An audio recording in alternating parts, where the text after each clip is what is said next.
Welcome kayo Malicious. Luluto naman tayo ngayon ng pata team. Ito ang mga ingredients na gagamitin. Yan ang ating pata. May gagawin tayong proseso niyan. Ito ang ating mga ingredients na gagamitin. Gagamit tayo ng lemongrass, tanglad, celery, star anise, onion, garlic, brown sugar, bay leaf or laurel, salt and pepper to taste, potato and carrots. Isasama natin to sa pagpapalambot ng ating pata. Nakakatulong ito sa pagpapalapot ng ating sarsa. Wala na tayong ilalagay na pampalapot dito dahil pakukuluan natin itong ating pata hanggang sa lumambot at lumapot ang sarsa nito. Gagamit din tayo dito ng pineapple juice. Pwede rin tayong gumamit ng pineapple powder. Mas malasa tuloy yun at hindi na tayo kailangan maglagay pa ng sugar. Pagka pineapple powder ang gagamitin natin. Maglalagay din ako dito ng rice wine. Optional lang yan. Nasa inyo na kung maglalagay kayo o hindi. Then ang soy sauce, hoisin sauce at oyster sauce. So start na tayo sa proseso. Ito muna unahin natin. Bali iihaw muna natin to sa hot plate. Parang susunugin muna natin ng bahagya ang balat nito. Ito ang hot plate. Dito ko na i-direktang iihaw itong pata para masunog ng bahagya ang balat nito. Pwede rin natin gawin to sa gas stove. At pwede rin tayong gumamit ng torch kung meron man tayo. Babalik na rin natin. Ayan, ganyan dapat kung kaya natin gawin sa buong balat nito. Pero dito sa hot plate, mahihirapan tayo kasi hindi ito masyado nalapat. Huwag kayong mag-alala kung masunog yan. May proseso tayong gagawin later. Basta yung lahat ng skin na yan, dapat not as possible magiging ganyan. Ganyan na ganyan ang kulay niyan. Yan. So okay na to. Okay na yung kulay niyan. So okay na natin. May proseso tayong dadaanan at gagawin. So ito na yung ating pata. Ihaw. Yan. Kulay niyan.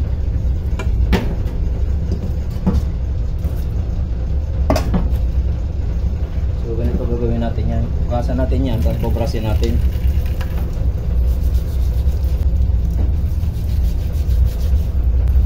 Ang purpose nito, para perfect ang kulay ng ating patatim. Makikita nyo later ang resulta pagkatapos maluto. Pangalawa, nakakabawas din ito ng lansa ng ating pata. Jumalang sa itong paa dito sa, lalo na dito sa balat, sa skin. So kailangan lang itong brasin. Much better kung meron lang sanang torch. Brown talaga lahat dapat yan. So wala tayong torch. Tsagaan lang natin yung plate. Kahit pa paano, okay na ito. Ayan, ganyan ang kinalabasan ng kulay. At gagawin ko lang yung proseso na yan doon sa isa pa. Ito maganda ang pagkasunog nitong isa.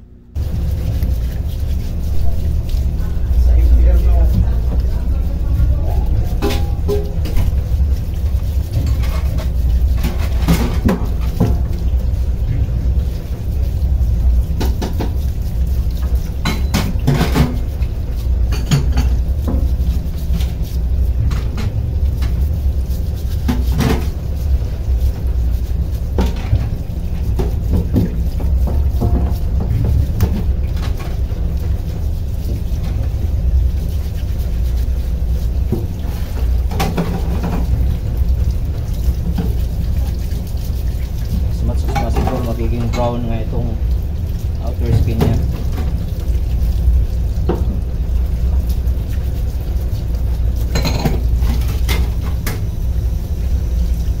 Ito okay na to.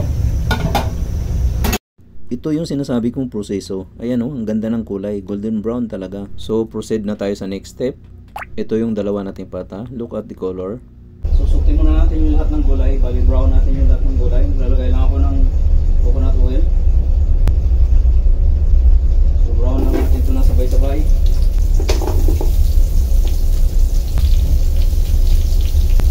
Mag-add din ako ng bell pepper. Siguraduhin lang natin na gisang-gisa ito hanggang sa mag-brown para lumabas yung tunay na aroma nitong ating mga vegetables. Ayan, ganyan na dapat. At this point, ilalagay ko na ang pata. Dapat sukat lang sa dalawang pata ang kaldero na gagamitin kagaya nito. Lalagay muna ako ng konting tubig para may masang masunog yung base ng ating pan. Pili tayo ng oyster sauce.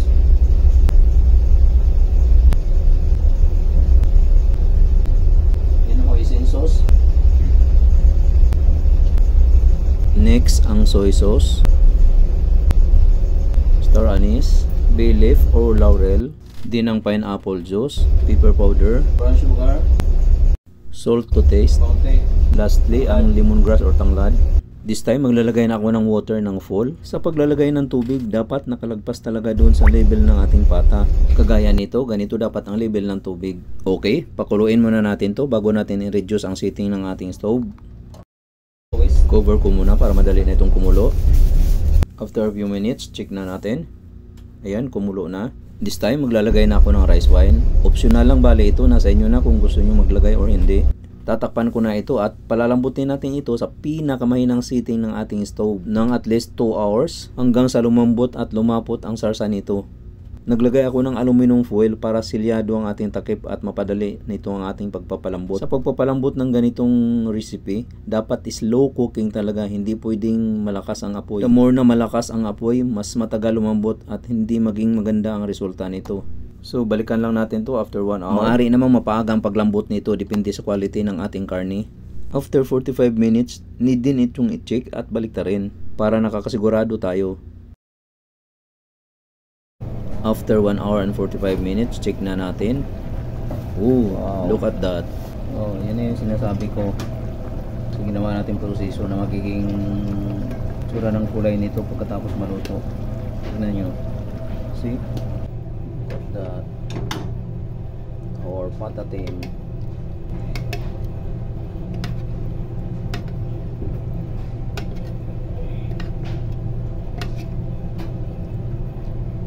So, lilipat na natin to sa food pan kung saan ito magkakasya.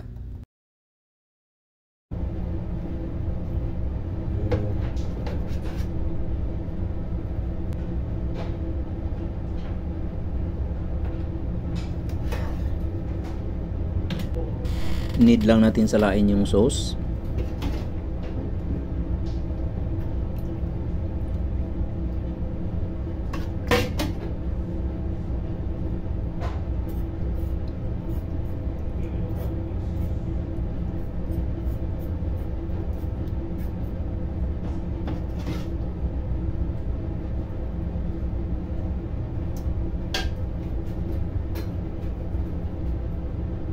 Ayan yung mga nadurog na spices at vegetable na nilagay natin. Ito pa yung additional na sarsa nito.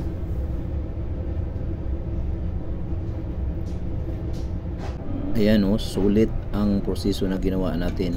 Perfect ang kulay ng ating patatim. Check natin yung lambot nito. See?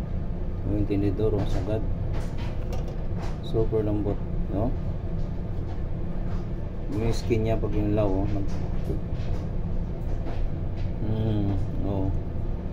Melt in the mouth. Melt in the mouth pag kinain mo ito dahil sa sobrang lambot. Ayan oh. Muli, ito na ang ating patatim. Thank you for watching.